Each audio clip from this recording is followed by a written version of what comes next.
This court will come to order. Our next civil suit is. Am I reading this right? All non-Christian cults versus the entire Christian church. That's right, Your Honor. For 2,000 years the Christian church has perpetrated a fraud against humanity and my clients. The non-Christian cults intend to put a stop to it. And whom do we have representing the entire Christian church? Brittany Williams for the defense, Your Honor. But you can call me Punky. What is this, some kind of joke? What is this, some kind of joke? Not at all, Your Honor.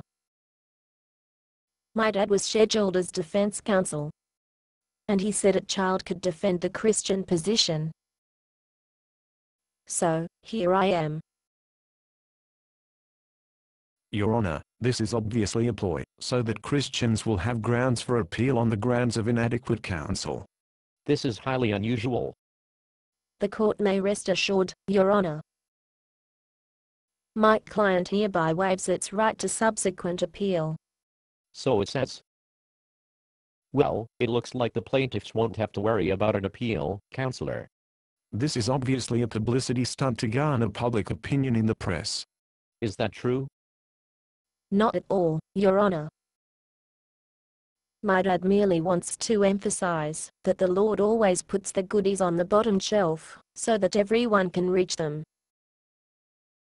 If the church's arguments can't be understood by children, we are doing something wrong. Very well. Proceed with your opening arguments, counselor. Thank you, Your Honor. In light of defense counsel's appeal to simple arguments, I too will put the goodies on the bottom shelf, so that everyone can reach them. My clients have two basic arguments to support our allegations of fraud by the Christian church. The first is from the Bible itself, Ephesians 2 verse 8. For it is by grace you have been saved, through faith, and this not from yourselves, it is the gift of God. And how does that imply fraud by the Christian church? The Christian church alleges that salvation is a gift of God.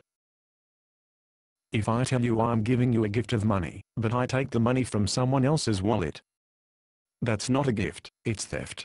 And how do you allege that God stole the gift of salvation? That brings us to the second of our two basic arguments. The gift spoken of in this passage is the death of one person to pay for the sins of others. Now, if I'm God and I say I love you so much that I'm willing to give a life to save yours, on the surface that sounds like a really loving thing to do. Until you find out that the one who's giving the gift is not the one doing the dying. How loving is that? One could even say that taking the life of another is murder. And now, defense counsel will present its opening arguments. Punky? Frankly, Your Honor, the plaintiff's arguments are specious. Specious? That means they are lame. I know what specious means. You'll have your chance at cross-examination later, counselor. Sorry, Your Honor. Continue. Thank you, Your Honor. I will admit that part of what the plaintiff alleges is true. It is? I mean, of course it is. Sorry. Please continue. If the gift of God is what the plaintiffs say it is, it wouldn't be much of a gift. It's not terribly loving to give a gift at someone else's expense. Especially when a gift means someone dies. At best, that gift could be considered as no gift at all. At worst, if the person gave his life unwillingly, you could call it murder. Yes. If I received a gift like that, I wouldn't feel loved at all. I might even think that the gift wasn't good enough to really pay for my sins. I would think that I would still have some work to do to buy my own salvation, as the non-Christian cults believe. Your Honor, in light of defense counsel's admissions, I move for summary judgment. I don't think defense counsel is finished with her opening arguments. Oh. Motion denied. Please continue. My client, the Christian Church, argues that it was God Himself who died for the sins of the people.